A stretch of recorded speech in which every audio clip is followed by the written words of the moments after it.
मेरे प्यारे दोस्तों, मैं आप सभी का online YouTube channel target with Shivnath में हृदय से स्वागत करता हूं।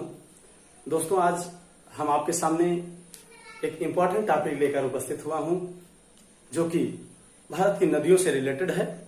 आज हम लोग भारत की नदियों पर चर्चा करेंगे। भारतीय भूगोल के अध्ययन के क्रम में एक महत्वपूर्ण टॉपिक है और इस नदी तंत्र से कहीं ना कहीं आपको प्रीवियस ईयर पेपर या आगामी परीक्षाओं में आपको क्वेश्चन देखने को मिलेंगे। तो ये एग्जाम की दृष्टि से बहुत ही इंपॉर्टेंट टॉपिक है। दोस्तों, आइए स्टार्ट करते हैं। जैसा कि हम लोग जानते हैं कि हमारा भारत देश एक कृषि प्रधान देश है, जिसमें हमारे नदियों का बहुत ही अमूल्य योगदान रहा है और इन नदियों के माध्यम से हमारे यहाँ सिंचाई व्यवस्था और अन्य सारे उद्योग धंधे भी संचालित होते हैं। ये सब चीजें हम लोग जानते भी हैं जनरली। तो दोस्तों, नदी तंत्र को पढ़ने से पहले हम लोग ये पढ़ चुके हैं कि हमारे भारत देश के मध्य से एक रेखा गुजरती है। कौन सी रेखा है दोस्तों? कर्क रेखा। कर्क रेखा हमारे भारत देश के मध्य से होकर गुजरती है, अर्थात कर्क रेखा से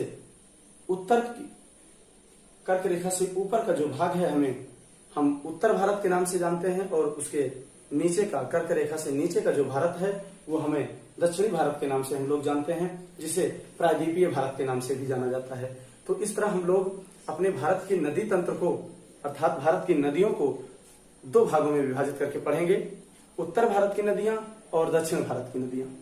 अर्थात उत्तर भारत की नदियां, जिसमें हम लोग आपके हिमालयी नदियों को भी पढ़ेंगे, और प्रायद्वीपीय भारत अर्थात दक्षिण भारत की नदियों को हम लोग इसके नेक्स्ट वीडियो में टच करेंगे। तो स्टार्ट करते हैं, देखते हैं। दोस्तों, आज हम लोग हिमालयी नदियों पर चर्चा करेंगे। उत्तर भारत के अंतर्गत हिमालयी नदियों पर चर्चा करते हुए आज ये देखेंगे कि हिमालयी नदियों का उद्गम कैसे हुआ और उनका अन्य प्रवाह क्षेत्र क्या है। तब स्टार्ट करते हैं। दोस्तों, हिमालयी नदियां जो हमारी हैं, उसके अंतर्गत 3 नदी तंत्र का उल्लेख मिलता है। आपका पहला है सिंधु नदी तंत्र, दूसरा ब्रह्मपुत्र नदी तंत्र और तीसरा है गंगा नदी तंत्र। तो हम लोग एक एक नदी तंत्र को अच्छे से डिस्कस करते हुए चलेंगे। उसी के क्रम में आज हम लोग अपने मेन टॉपिक सिंधु नदी तंत्र पर डिस्कस करेंगे। तो कुछ विशेषताएं हैं दोस्तों, हिमालयी नदियों की कुछ विशेषताएं हैं, उसको हम देखते हुए आगे बढ़ेंगे। हिमालयी नदियां, चूंकि जो हमारा हिमालय क्षेत्र है, हमारे हिमालय का विस्तार और उत्थान हम लोग नेक्स्ट वीडियो में जब हिमालय की उत्पत्ति पढ़ेंगे तो उसमें विस्तृत चर्चा की जाएगी। दोस्तों, हमारे बेसिक चीजें जानते हैं कि हमारे हिमालय का जो विस्तार है वो जम्मू कश्मीर से लेकर, भारत में हमारे जम्मू कश्मीर से लेकर आपके अरुणाचल प्रदेश, असम तक एक चंद्राकार आकृति में हिमालय विस्तृत है। और हिमालय के उत्थान के पहले ये हमारे हिमालय क्षेत्र की नदियां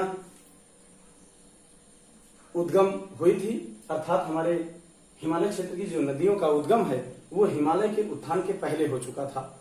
इसीलिए हम लोग इन हिमालय क्षेत्र की नदियों को पूर्ववर्ती नदियां भी कहते हैं, क्योंकि पूर्ववर्ती नदियां अपने भौमिकीय संरचना, अर्थात वहां की जो भौगोलिक संरचना है उसका अनुसरण नहीं करती हैं, उसके अनुसरण करते हुए प्रवाहित नहीं होती हैं, उसके विपरीत प्रवाहित होती हैं। जैसा कि हम लोग सिंधु नदी तंत्र में देखेंगे। सिंधु नदी तंत्र में समस्त नदियां आपकी उत्तर से पश्चिम की ओर प्रवाहित हुई हैं। तो इसीलिए हम लोग सभी अपने हिमालयी नदियों की पहली विशेषता क्या देखते हैं? ये सभी नदियां क्या हैं? पूर्ववर्ती नदी के उदाहरण हैं। इसके बारे में हम लोग पूर्णतः डिस्कस करेंगे जब हम नदियों के अपवाह प्रतिरूप और अपवाह तंत्र पे चर्चा करेंगे। तो उसमें पूर्ववर्ती, अनुवर्ती, क्रमवर्ती, अन्य नदियों पर चर्चा करेंगे। तो हिमालयी नदियां किस प्रकार के अपवाह तंत्र का उदाहरण है? पहला क्वेश्चन यही बनता है दोस्तों आपका, पूर्ववर्ती नदी तंत्र का उदाहरण है। दूसरी कंडीशन इनकी क्या है? दूसरी विशेषता क्या है कि ये सभी नदियां सतत वाहिनी है। सतत वाहिनी, एक नाम इसको हम लोग सदा नीरा के नाम से भी जानते हैं। कहीं कहीं आपको क्वेश्चन में सतत वाहिनी दिखेगा और कहीं कहीं किसी क्वेश्चन में आपको सदा नीरा भी मिलेगा। तो ये कंडीशन इन नदियों का बनता है। कि सभी हमारी हिमालयी नदियां सतत वाहिनी हैं। इनका कारण क्या है कि चूंकि हमारा हिमालयी क्षेत्र पूरा बर्फ से आच्छादित है, जिससे बर्फ के पिघलने से इन नदियों में हमेशा जल प्रवाहित होता रहता है, जिससे इन नदियों में हमेशा जल विद्यमान रहता है दोस्तों। और इसी जल के कारण, जल प्रवाहित होने के कारण इनमें हमेशा नावों का आवागमन जारी रहता है और इससे हमारे अर्थव्यवस्था और बाजार व्यवस्था भी चलती रहती है। तीसरी कंडीशन क्या है दोस्तों इनकी, इन नदियों की, ये नदियां हमेशा उत्तर से पश्चिम की ओर प्रवाहित होती हैं। जो सिंधु नदी तंत्र की समस्त नदियां, सिंधु नदी तंत्र की समस्त नदियां अर्थात मुख्य नदी सिंधु और उनकी जो सहायक नदियां हैं पंचनद जिन्हें हम कहते हैं, वो सभी उत्तर से पश्चिम प्रवाहित होती हैं। ठीक, इन सब कंडीशन के साथ हम लोग आज स्टार्ट करने जा रहे हैं। अब हम सिंधु नदी तंत्र की सबसे प्रमुख नदी सिंधु नदी के उद्गम को देखेंगे। स्टार्ट करते हैं, देखते हैं सिंधु नदी का उद्गम कैसे हुआ। दोस्तों, सिंधु नदी,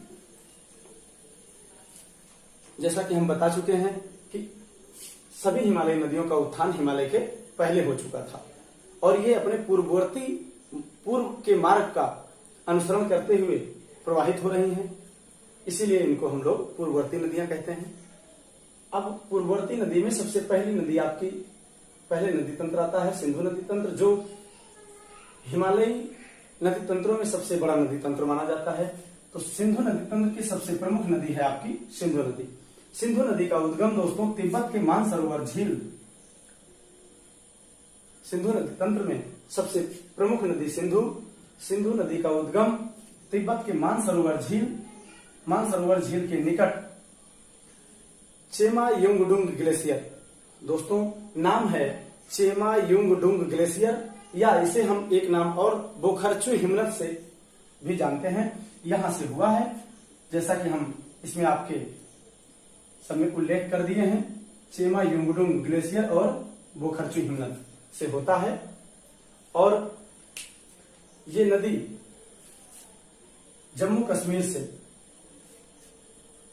होती हुई, जम्मू कश्मीर से प्रवाहित होते हुए अटक, एक स्थान है यहाँ पाकिस्तान में अटक, इसका नाम है, और अटक में जो है ये पाकिस्तान के क्षेत्र में प्रवेश करती है और यहां से ये पाकिस्तान क्षेत्र में प्रवाहित होते हुए यहाँ पे आपका एक स्थान पड़ता है कराची के पास में ये अरब सागर में आकर गिर जाती है।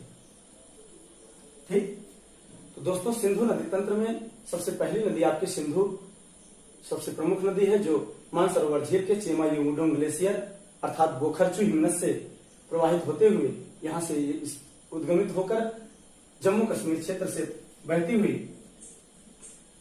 पाकिस्तान में अटक नाम के स्थान से पाकिस्तान में प्रवेश करते हुए कराची में आकर अरब सागर में मिल जाती है। और इसका जो लंबाई है, भारत में इसकी लंबाई 1114 किलोमीटर। इसमें सबसे मुख्य विशेषता है दोस्तों, सबसे मुख्य प्रश्न यहां से उठता है कि सिंधु नदी की जो सहायक नदी है उस पे क्वेश्चन कई बार पूछा गया है कि इस सिंधु नदी के दाहिने और बाएं किनारे से मिलने वाली नदियों का जो क्रम है वो लगाने को दे देता है। तो दाहिने से मिलने वाली नदियां कौन कौन सी हैं? देखिए, सिंधु नदी यहां से निकली है और इसके दाहिने किनारे से कौन सी नदी मिल रही है? नुब्रा, श्योक, काबुल, कुर्रम और गोमल नदी। ये सभी नदियां सिंधु नदी के दाहिने किनारे से मिल रही हैं इसमें। और इसके बाएं किनारे से देखेंगे तो बाएं किनारे से आपके इधर से, इस किनारे से आपके यहाँ देखते हैं सबसे पहले झेलम, फिर चेनाब, रावी, ब्यास और सतलज। ये सभी नदियां सिंधु नदी के बाएं किनारे से यहाँ पे आके, जिनको हम पंचनद के नाम से जानते हैं, कौन कौन सी? झेलम, चेनाब, रावी, ब्यास और सतलज। इन सभी नदियों को पंचनद के नाम से भी जाना जाता है, जो आकर मीठन कोट के पास सिंधु नदी से मिल जाती है। तो ये दाहिने और बाएं किनारे की नदियां हो गई। और इस पे कभी कभी क्वेश्चन ऐसे पूछता है दोस्तों, सभी नदियों को क्रम लगाने के लिए दे देगा, पूछेगा कि सभी नदियों का क्रम उत्तर से दक्षिण दर्शाइए या दक्षिण से उत्तर का क्रम पूछ लेता है। तो हम लोग याद रखेंगे, उत्तर से दक्षिण का क्रम जो होगा वो झेलम, उसके बाद चेनाब, फिर उसके बाद रावी, उसके बाद ब्यास, फिर सतलज। ये आपके उत्तर से दक्षिण का क्रम हो गया। और इसी का अपोजिट दक्षिण से उत्तर। तो ऐसे क्वेश्चन कई बार रिपीट हुआ है दोस्तों। ये हमारे सिंधु नदी का उल्लेख हुआ। इसके बाद हम लोग सिंधु नदी की जो मुख्य सहायक नदी है, अर्थात सिंधु नदी के बाएं किनारे से मिलने वाली नदियां, जो इसकी सहायक नदी, मुख्य सहायक नदी है, जिसे हम लोग पंचनद के नाम से जानते हैं। यहां से आपको कई बार क्वेश्चन देखने को मिला है और प्रीवियस ईयर में भी आप क्वेश्चन हल करेंगे तो यहां से क्वेश्चन आपको अल्टरनेट मिलता रहा है दोस्तों। तो इस पे चर्चा करते हैं। सबसे पहली इसकी जो सहायक नदी है, सबसे पहली आपकी झेलम नदी। झेलम नदी को देखते हैं। जम्मू कश्मीर में एक झील है दोस्तों, वेरीनाग झील। जम्मू कश्मीर में झील है वेरीनाग झील। वेरीनाग झील से झेलम नदी निकलती है और लगभग 112 किलोमीटर रन करके चलकर बुलर झील में आकर मिल जाती है। वेरीनाग झील से निकलकर 112 किलोमीटर के रेंज में लगभग चलने के पश्चात बुलर झील में आकर मिल जाती है। बुलर झील में मिलने के बाद ये यहाँ पर आपके मुजफ्फराबाद एक जगह का नाम है। मुजफ्फराबाद पाकिस्तान में पड़ता है। मुजफ्फराबाद से बुलर झील से निकलकर मुजफ्फराबाद की ओर मुड़ जाती है और मुजफ्फराबाद से लेकर ये नदी फिर मुजफ्फराबाद से पाकिस्तान और भारत के बॉर्डर से होती हुई ऐसे पाकिस्तान और भारत के बॉर्डर से होती हुई यहां पर एक स्थान है मंगला, पाकिस्तान में पड़ता है मंगला। यहां तक मुजफ्फराबाद से मंगला तक हिंदुस्तान और पाकिस्तान के बॉर्डर से बहती हुई टिम्पू एक स्थान है, टिम्पू नामक स्थान पर आकर ये चेनाब नदी में मिल जाती है। ठीक, तो ये झेलम नदी का उद्गम वेरीनाग झील, श्रीनगर इसी नदी के किनारे बसा हुआ है दोस्तों। इसका उद्गम कहां से हुआ है?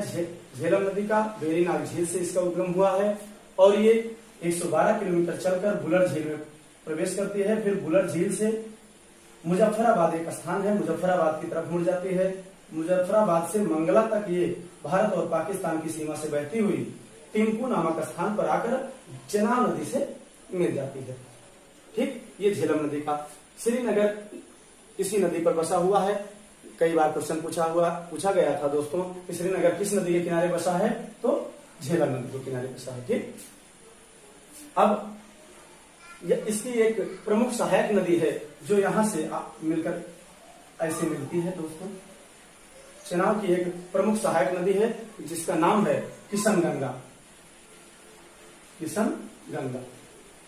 किशनगंगा झेलम की प्रमुख सहायक नदी है, जिसे हम लोग पाकिस्तान में नीलम के नाम से भी जानते हैं। पाकिस्तान में इसका क्या नाम है? किशनगंगा को क्या कहते हैं? नीलम। पाकिस्तान में झेलम की सहायक नदी किशनगंगा को किस नाम से जानते हैं? नीलम के नाम से। चलिए अब नेक्स्ट चलते हैं हम लोग दूसरी इसकी सहायक नदी चेनाब नदी पर आते हैं। चेनाब नदी का उद्गम जो दोस्तों हिमाचल प्रदेश के बड़ा लाचा दर्रा, चेनाब नदी का उद्गम हिमाचल प्रदेश के बड़ा लाचा दर्रा से होता है, जो हिमाचल प्रदेश और जम्मू कश्मीर होते हुए आकर ये आपके मुख्य नदी सिंधु में मीठनकोट के पास मिल जाती है। ठीक, चेनाब नदी का उद्गम हिमाचल प्रदेश के लाहौल जिले से बड़ा लाचा दर्रे से होता है, जिसे हिमाचल प्रदेश में चंद्रभागा के नाम से जानते हैं। हिमाचल प्रदेश में क्यों? क्योंकि चेनाब नदी का उद्गम चंद्र और भागा दो नदियों के संयोग से हुआ है। बड़ा लाचा दर्रा से आपकी दो नदियां निकलती हैं, जिसे चंद्र और भागा नाम से जानते हैं। यही नदियां सम्मिलित रूप से आगे प्रवाहित होती हैं, जिसे हम लोग चेनाब नदी के नाम से जानते हैं। इसीलिए इसको हम लोग जम्मू कश्मीर में इसे हम लोग किस नाम से जानते हैं? तो चेनाब के नाम से भी जानते हैं।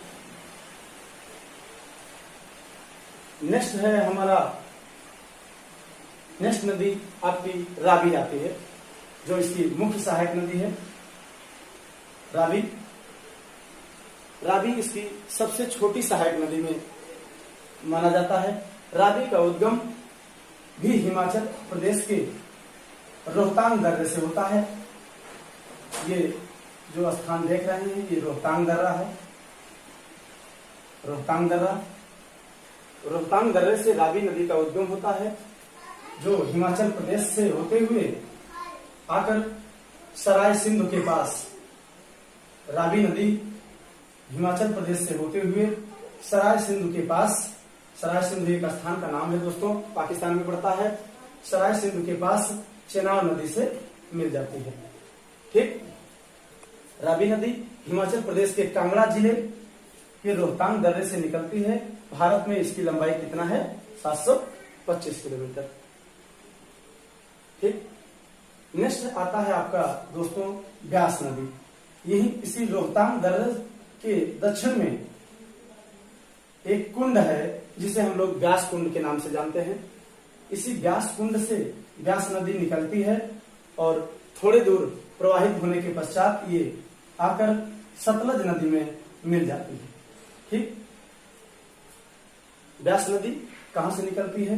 ब्यास नदी रोहतांग दर्रे से, अर्थात हिमाचल प्रदेश में स्थित रोहतांग दर्रे के दक्षिण में स्थित ब्यास कुंड, जहां से ब्यास नदी निकलती है और ये थोड़ी दूर प्रवाहित होने के पश्चात आकर कहां मिल जाती है? किस नदी में? सतलज नदी में। अर्थात ये किसकी सहायक नदी है? सतलज की सहायक नदी है। ठीक, यहां से सतलज नदी में समाहित होकर प्रवाहित होने लगती है।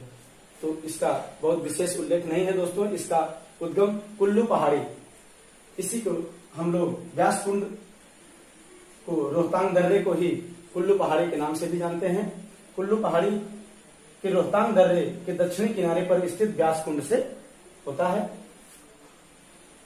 पंजाब के कपूरथला के निकट हरिके नामक स्थान पर कई बार क्वेश्चन पूछा जा चुका है दोस्तों। ये हरिके वेरी इंपॉर्टेंट टॉपिक है, वेरी इंपॉर्टेंट वर्ड है, ये कई बार पूछा जा चुका है। पंजाब के कपूरथला, ये जहां पे व्यास नदी सतलज से मिल रही है, उस स्थान का क्या नाम है दोस्तों? हरिके। हरिके नामक स्थान पर सतलज से मिल जाती है। भारत में इसकी लंबाई कितनी है दोस्तों? 470 किलोमीटर। ठीक, इस तरह हम लोग व्यास नदी का उल्लेख देखे हैं। अब लास्ट में हम लोग देखते हैं जो हमारे सिंधु की सबसे बड़ी सहायक नदी है, सतलज नदी। ठीक, सतलज नदी ये मानसरोवर झील के दक्षिण में स्थित राकसताल, मानसरोवर झील के तिब्बत में भी स्थान यही पड़ता है, तिब्बत में ही पड़ता है। राक्षस, इसी को एक नाम से जानते हैं हम लोग, राक्षस ताल, कहीं कहीं लिखा मिलता है दोस्तों, राक्षस ताल के नाम से भी जानते हैं। कुछ किताबों में आपको राक्षस ताल के नाम से भी मिलेगा। तो ये तिब्बत के मानसरोवर के दक्षिण में स्थित राकस ताल से निकलती है और ये सिदकिला दर्रा, सतलज नदी यहीं पे हमारा हिमाचल प्रदेश के बॉर्डर पे एक दर्रा है, सिदकिला दर्रा जिसे बोलते हैं। सिदकिला दर्रे से ये हिमाचल प्रदेश में प्रवेश करती है और हिमाचल प्रदेश से प्रवाहित होते हुए व्यास कुंड के पास से होते हुए पंजाब हरिके, जहां पर व्यास नदी आकर इससे मिलती है, हरिके से प्रवाहित होते हुए ये आपके मीठन कोट के पास आकर ये आपके सिंधु नदी में मिल जाती है। इस तरह ये सभी पांचों नदियां कहां पर सिंधु नदी को कहां पर मिलती हैं? मीठन कोट। ये एक स्थान है दोस्तों पाकिस्तान का, जहां पर ये सभी सिंधु नदी की समस्त पंच नद स्थान ये मीठन कोट पे आकर मिल जाती हैं। इस तरह हम लोगों ने आज अपने सिंधु नदी तंत्र की समस्त सहायक नदियां जो इससे इंपॉर्टेंट टॉपिक हुए उसको हम लोगों ने डिस्कस किया। सतलज नदी के बारे में हम लिखे हैं इसमें। मैं सभी से ये निवेदन करूंगा कि ये सारी चीजें आप बना के अच्छे से नोट कर लीजिए, नोट डाउन कर लीजिए, जो आपके एग्जाम के लिए बहुत ही इंपॉर्टेंट है। और इसमें कुछ फैक्ट हैं जिस पे हम लोग चर्चा करेंगे। जैसे इसमें से क्वेश्चन क्रिएट होता है दोस्तों कि नदियां का उद्गम स्थान पूछेगा। उसके बाद नदियों के क्रम लगाने के लिए दाहिने किनारे और बाएं किनारे से मिलने वाली नदियां, और इनके बाएं किनारे से जो नदियां मिल रही हैं इनके उत्तरी और दक्षिणी क्रम को पूछेगा। और इन सभी नदियों के जो आपके उद्गम बिंदु हैं, उद्गम स्रोत हैं, उसके बारे में आप लोग हमेशा ध्यान रखिएगा। और एक ये आपका हरिके नामक स्थान है जहां से व्यास नदी सतलज से मिलती है। इस पे कई बार क्वेश्चन बन चुका है। तो इस तरह हम लोग मानसरोवर झील के पास से सतलज नदी या मानसरोवर झील के पास से एक राकस ताल से निकलती है, सिपकिला दर्रे के पास भारत में प्रवेश करती है, हिमालय के तीनों भागों को काटती है। ये एक सतलज नदी की एक प्रमुख विशेषता है दोस्तों कि सतलज नदी ये सिंधु नदी तंत्र की ऐसी नदी है जो हिमालय की तीनों श्रेणियों को काटती हुई मीठनकोट के पास आकर सिंधु नदी में मिलती है। ये इसकी प्रमुख विशेषता है, इसको हम लोग ध्यान रखेंगे कि हिमालय के तीनों भागों को काटने वाली एक प्रमुख नदी है कौन सी? सतलज नदी। स्पीति इसकी एक सहायक नदी है दोस्तों। स्पीति इसकी मुख्य सहायक नदी है और इस पर एक बांध बना है, बहुत प्रचलित बांध है जिसके बारे में सभी लोग जानते भी होंगे, भाखड़ा नंगल बांध। भाखड़ा बांध किस नदी पर बनाया गया है? इसी सतलज नदी पर। ठीक, तो ये दोस्तों आज हम लोगों का क्लास सिंधु नदी तंत्र पर बेसिकली फोकस किया गया था। तो मैं उम्मीद करता हूं कि आप सभी लोगों को ये क्लास अच्छी लगी होगी और हमारे सभी मित्रों से मैं यही उम्मीद करूंगा कि आप सब लोग इस क्लास को अच्छे से देखें, अध्ययन करें और इसे नोट डाउन करें। कहीं पे कोई प्रॉब्लम होती है तो कमेंट करें। इसी के साथ आज दोस्तों मैं इस क्लास को यहीं पे समाप्त करता हूं और नेक्स्ट क्लास नेक्स्ट तंत्र अर्थात अब नेक्स्ट क्लास में हम लोग दोनों नदी तंत्र इसके पहले जो बचे हुए हैं, सिंधु नदी तंत्र हो गया, हम लोगों के पास अब उत्तरी भारत के हिमालयी नदियों के रेंज में आपके दो नदी तंत्र और बचते हैं, गंगा और ब्रह्मपुत्र नदी तंत्र। तो नेक्स्ट वीडियो में हम लोग उस दोनों नदी तंत्रों पर डिस्कस करेंगे। तब तक के लिए हम आप सभी को पुनः धन्यवाद देते हुए इस क्लास को यहीं पे विराम देता हूँ। धन्यवाद।